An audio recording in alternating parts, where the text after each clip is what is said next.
Good morning, everyone. My name's Alison Nightingale, and I'm a research data librarian from the University of Bath. I'm here to talk to you about research data management in DisTerrMem. So I'm going to talk about why data management is important. I'm going to go through your funder requirements for data management, and then the legal requirements under GDPR for managing the data from human participants. And throughout that, I'm going to help you to comply with the funder and legal requirements during DisTerrMem. So the first section's on why data management's important. This is the research data lifecycle. It goes through compliance, planning, gathering, working with data, archiving data, and data sharing. So DisTerrMem already has a data management plan, so some of the planning's been done already. Management of research data is important throughout all aspects of the research data lifecycle. In terms of compliance, you need to comply with funder requirements for data management throughout the project, with your local institutional policies, and with local data protection legislation when you're managing the human participant data.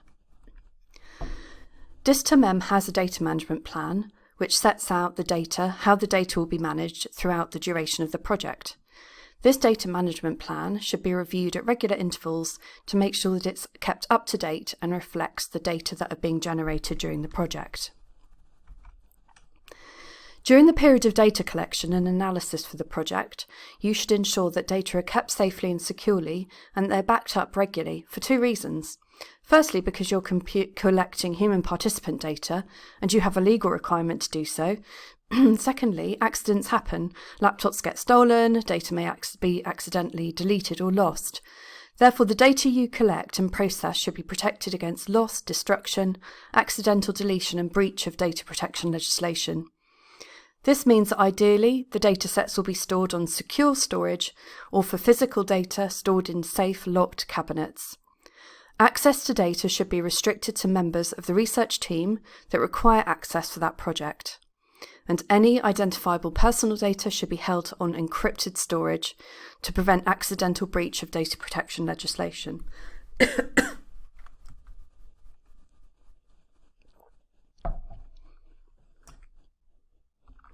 As part of your terms of contract with Horizon 2020, you're required to deposit all data sets that underpin the final findings of the project and any other data sets that would be of potential value to the research community in a research data repository or research data archive, and share them as openly as possible with the research community and with the general public.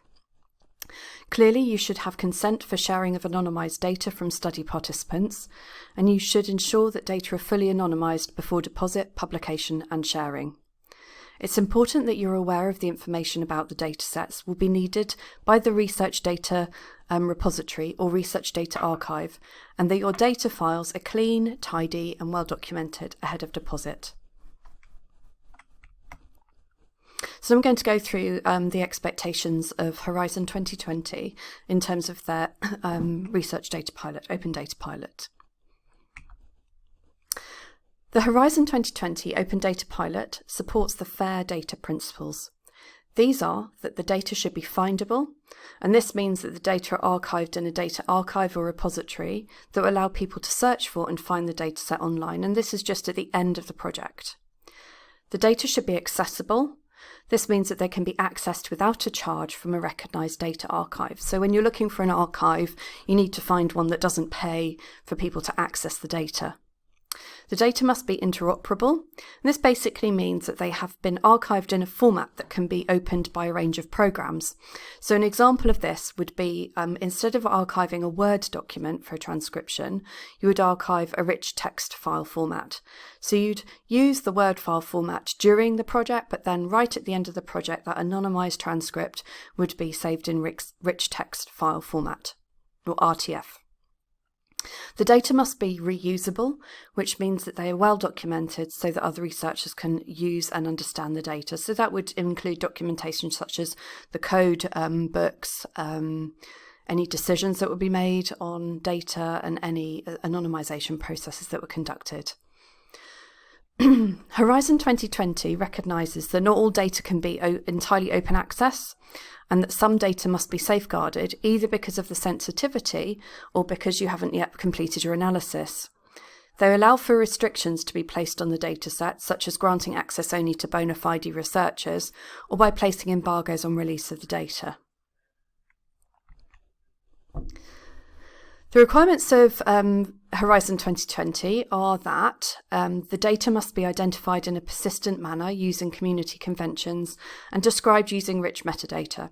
So providing that you upload it to a data repository or archive that will give a DOI, so a digital object identifier, to the dataset, then you would, and that you describe the data when you're uploading it, and usually you do that in the process of actually uploading the file, then you fulfill that requirement. They say that data should be stored in a way that they can be accessible by humans and machines, so that would be that they're in a data archive, that they're structured in a way that can be combined with other data sets, and licensed or have terms of use that spell out how they can be used by others. And we'd always recommend that you have at least a attribution license, so something like a CC BY license, which allows others to use the data, but it makes sure that you're cited. So how do you do this? You save your data in open data formats for ease of reuse, and the links on this slide go to further guidance on each of these points. You can be sent the presentation after the workshop so you can access the resources. You should deposit final data sets into a research data archive or research data repository. That's free to access by other researchers, and that link goes to some guidance on how to find a data repository if you don't have a local institutional one. You should ensure the data are comprehensively described, so you can write a text file called a README file that tells others what the data means, how they're collected, any names of variables, things like that, so they can use the data as they wish to do so without needing to contact you. You should license the data to make it clear what other people can and cannot do with the data set. So say you have some really sensitive data, you could go as far as having to have a contract between you and people who are reusing your data. So the license can be quite wide-ranging and as open or as not open as necessary. And they do say that you should only restrict access to the dataset if entirely necessary, so that you should have justification if you're going to restrict use of the dataset. So now I'm going to go through the basics of the EU and UK data protection legislation, which governs data processed within the European Economic Area. This is GDPR for most of you, and for the UK researchers, the UK Data Protection Act 2018. So I think the first thing to note is the definition of personal data. So GDPR defines personal data as that which relates to a living person or a person who can be identified from the data. And this would include data that, when combined with another accessible information, identifies that person. So an example of this would be data that has the information of the organisation that a person works for and maybe their job title. So even without the name of that person being within the data file, somebody could do a quick Google search and find their name given the information that they do have on that person. And then within personal data, there's special category data on race, politics, religion, trade union membership, genetics, biometrics if used for ID purposes, health, sex life and sexual orientation. And in order to process special category data, you need to have two legal bases to process the data, and the data must be stored in encrypted storage at all times. And just a note here about anonymised versus pseudo-anonymised data. So truly anonymised data doesn't fall under data protection legislation. However, pseudo-anonymised data does fall under this data protection legislation. This might be, for example, data that holds a participant identifier. So you hold the list of the participant names and contact information and the participant ID, and then you have like another file that has the participant identifier plus all the study data. As with the example I used previously, pseudo-anonymised data might also not have someone's name on it, but if it held information such as a job title and an organisation that could be used to re-identify the person, that might be pseudo-anonymised. And pseudo-anonymised data does fall under data protection legislation, so the data need to be processed in the same way as personal data. Under GDPR, the rights of data subjects were increased. They have the right to take their data and use it for another purpose. They have the right to access the data that you're holding on them. They have the right to have inaccurate data rectified or completed if incomplete. They have the right for their data to be erased in certain circumstances, to restrict processing in certain circumstances, and to withdraw consent for processing at any time where relevant, and I'll get onto that shortly. They have also the right to be informed of the collection of their and use of their personal data, and to object to automated decision-making. Remember here that I'm talking about the legal rights of participants, not the ethical rights. If a participant chooses to withdraw from your study, you should have a plan for the data. Legally, depending on the legal basis for processing the data, you may be able to keep the data and for the project under exemptions within GDPR for research and statistical purposes. However, this does not mean that it's ethically right to keep the data. Whilst there are those exemptions in place, and if you needed to use an exemption, we would recommend that you contact your data protection team if somebody wants to withdraw their data or if somebody asks for access for their data. So whilst there are these exemptions that could be applied if a participant wants to withdraw their data from the study, there are two rights that remain even after those, and those are the right to be informed of their data collection and the use of the personal data, and the right to object to automated decision-making. And I suspect automated decision-making isn't probably relevant to DisTerrMem. It's where a computer rather than a person makes decisions on, for example, treatment of a participant.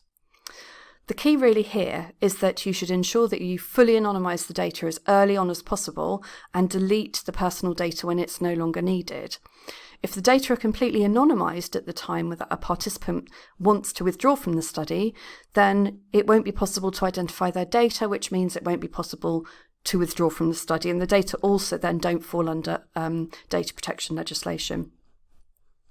So when I'm talking about data processing, I'm talking about anything at all that you're doing with the data, and that includes collecting it, destroying it, using it, erasing it, and storing it. So when we think about data processing, it literally is anything to do with data. When you're thinking about how you're going to work with your data under GDPR and within the project, it's important to consider the 6 data protection principles, and these will help guide how you're storing the data, and they'll just make you sure that you're going to keep within the law. Data must be processed fairly, lawfully and transparently. They must be processed for specified lawful purposes. They must be adequate, relevant and not excessive, and they must be accurate and up to date. They should be kept in a form that permits identification for no longer than is necessary, and kept as to ensure security and prevent unauthorised access, loss and destruction. I'm going to go through each of these in turn and go through how you would keep to those. So in terms of processing the data fairly, lawfully and transparently, the important thing to do here is to make sure you provide sufficient information to your study participants and include a link to your privacy notice for research if you have one. So we have one at the University of Bath, and there's a link to it on the slides. In terms of processing data for specific lawful purposes, the lawful basis for processing the data will really depend on where you're working. So here at the University of Bath and in other UK institutions, generally research is conducted using public task as the legal basis for processing. So whilst we heard a lot about consent surrounding GDPR, actually we're using public task at the university, which means we don't need consent for data processing. And you still need ethical consent, but you don't need consent for data processing. If you're also collecting special category data, you need a second lawful basis for collecting the data. And for this study, that would be under Article 9(2)J of the Data Protection Act, which is for research and statistical purposes. But you should check to see what the legal basis is in your organisation, and that information should appear on your information sheet. And so whilst the legal basis for processing data might be public task, and depending on your organisation, you will still normally need ethical consent for participation. So legal and ethical questions are completely separate, and it's important to remember that. In Horizon 2020, they expect researchers to share and preserve their data as part of their requirements. So in order to be able to share your data and reuse them for other studies, you need to seek optional and additional consent for anonymization for the anonymized data, or personal data if you're sharing videos and photographs, because it's very difficult to anonymize videos and photographs. So if you're using videos and photographs, you need to have consent to share the personal data. And with photographs, because they hold information on ethnicity, they are special category data. So you should ask for consent for the preservation, sharing, and use for new purposes. And that consent must not affect the person's ability to participate in the study. The next principle is that data must be adequate, relevant, and not excessive. And that's really an ethical requirement as well. You should make sure that you're not collecting personal data, particularly special category personal data, without a real reason to do so. An example of this is people collecting socioeconomic status without actually having a plan to analyse the data in that way. The data should be accurate and up to date, and this is a basic requirement of research as well. And you need to remember that the data subject has the right to have incorrect data corrected. So you need to make sure that your data collection methods are robust and that you undertake research with integrity and accuracy. The data must be kept in a form which permits identification for no longer than is necessary. So as soon as you don't need the names and contact details of participants, the data should be anonymised and the personal data deleted. And this has the bonus of meaning that data cannot be withdrawn from the study as it's not identifiable. And it also means that data are no longer subject to data protection legislation. You should tell the participants how long you're going to store their identifiable data for, and they should be aware that they can only withdraw their data up to the point of anonymisation, because after anonymisation it shouldn't be possible to identify that their data has come from them. The anonymised data underpinning publications must be kept for at least 10 years after publication. In terms of ensuring the security of the data, you should keep all personal data on encrypted storage at all times. What encryption does is it basically is like a password, and if the data are encrypted, it means that if somebody breaks into that device, the data would be scrambled, they'd be meaningless. Whereas just with a password on a device, the data can be opened and seen. So encryption is basically software. It's not anything physical. It's a piece of software that basically scrambles the data should it be broken into.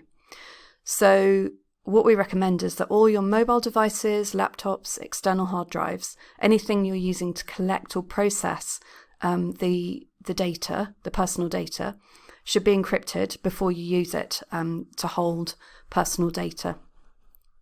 If you're storing data on institutional storage, certainly you should work out how access can be restricted to the data to the team members. And if at all possible, if your institution can set up an encrypted folder on that storage, that is the best thing to do. That's the safest way to hold your personal data. That's your identifiable data. You should definitely avoid storing personal data on cloud storage, so anything like Dropbox, Google Drive. You should definitely avoid using those. And the main reason for that is not about data safety, it's more about data security.